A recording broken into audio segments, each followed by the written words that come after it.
All right, back at the Robins Center, and the Spiders victorious 57-55. Coach Michael Shafer joining us here courtside. And, boy, you had that 18-7 third quarter run. Took that big lead. Looked like you had control of the game. Then you had to hang on. They come back and take the lead, and then you battled back 19-14 in the fourth for Maryland Eastern Shore. But your squad down the stretch coming up with some good composure and able to hold on and win this one. I don't know that we were composed, but we won a game. And I think with a young basketball team, learning how to win is the biggest lesson that you can try to give them, but it's not that easy. And, I told them in the locker room right there, the one thing that we got to recognize is that teams that win all the time, they make it look easy. It's really hard to win. And for young teams in college basketball to know how to win is tough. What I was proud of is that when we looked dead to rights there towards the end, that we had the composure and the grit to make some plays, rip some rebounds out, and make some plays and hit some shots that won us a basketball game. What did you do in the third quarter that made it so successful for you? 18-7, and you got a lot of good things going offensively in that third quarter. Yeah, I thought we did a better job of getting the ball into the paint to Deja and Jade, and once it was in there, whether they scored or not, the ball was in there, and it created a lot of attention, and we were able to kick out and got some wide-open shots. And we still didn't shoot it well. It's not like we shot it great then, but I thought we put a little bit more pressure on them. And then I thought defensively we were really, really good. We were getting killed middle, which was our game plan. We knew we didn't want the ball in the middle. The first half, we gave them middle at all costs. It's like we did the opposite of what I said. But in this third quarter, I thought we did a really good job of keeping the ball out of the middle. Now, Deja Ruffin with her points, it's a career high for Richmond. I think she had some 20-point games with UT Martin. One of them actually was against Alabama. Yeah. And we watched some of her highlights. Inside, outside, posting up. You mentioned her on the post-up. Really strong in the paint. Yeah. Is that kind of what she's capable of? Yeah, and I think that's, we're figuring out. The one thing, we are young and we're new. Even if we're not young, we're new. And we're trying to figure out where kids, can score and what they can do. And I thought Deja has the ability and the physicality to go inside, and if Jade's out or even if Jade's in, it gives us a second kind of post presence, and it's a guard, and guards don't like guarding that. But she's also a really good passer.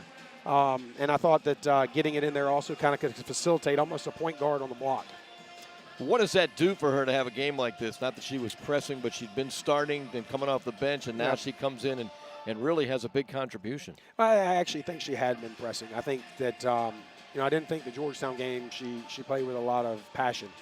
And we talked about that, and I moved her to the bench, and it made her angry, which is fine. That's what, hopefully players, want to play. And then we talked about how we're going to work back to where you can be a contributing factor to our basketball team. And I think she handled it really, really well. And I think she, in the Wake Forest game, I thought she was playing really fast, and that's not her game. Today, I thought she was playing really composed. Jade Hines-Clark, now that's a career high 15 rebounds for her. I was going to say, is that her high? Yeah.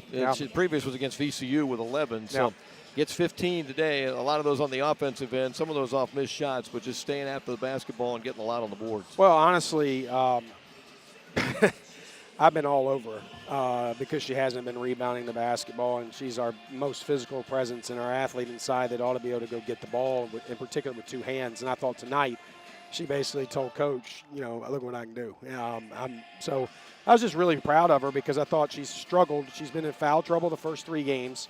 And with her on the floor, we have a chance to win basketball games. And when she's not on the floor, it is hard. But I was really pleased with the rebounding, her effort, and her ability to kind of, be a force on the block in the paint.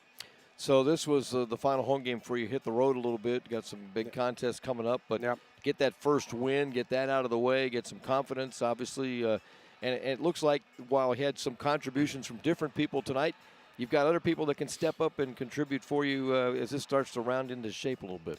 Yeah, and again, I think it's a little bit of us trying to figure out them. And I think we've talked about that. I'm not trying to hide anything with them. And I think that's hard as a player because there are also we lack some consistency, particularly with young kids. They're not going to be as consistent in terms of this level. And so some nights, Emma didn't have an outstanding night tonight, but she's been really good. So they're going to have those nights, and you're trying to feel that out a little bit. I trust Emma, I believe in Emma, but at the same time, I also understand she's still a freshman. And if she scores in one game, the scouting report's going to be out on her that we're going to take that away, and you got to adjust to that. So I think each kid, each freshman has a little bit of that too. And, we're still learning. What I want to do is I don't want our players to ever get comfortable. I just don't think we're a team. We can't be comfortable. And we need to take this win and use it as a lesson and then try to go down to Florida Atlantic and get another one. All right, good luck in those next 3. We'll see you back here in December. All right, thanks. Happy Thanksgiving. That's right. Well, that's the way it goes for the Spiders on the schedule here is they're going to be traveling to take on Florida Atlantic, and then you've got the 2 games with UCF, and they're also going to get battle with Virginia Tech on the 24th and the 25th in that tournament down in Florida.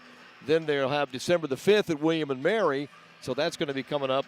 And then Howard on December the 8th is the next home game. So a win for Richmond here at the Robins Center as the Spiders come away with this nail-biter and get the victory.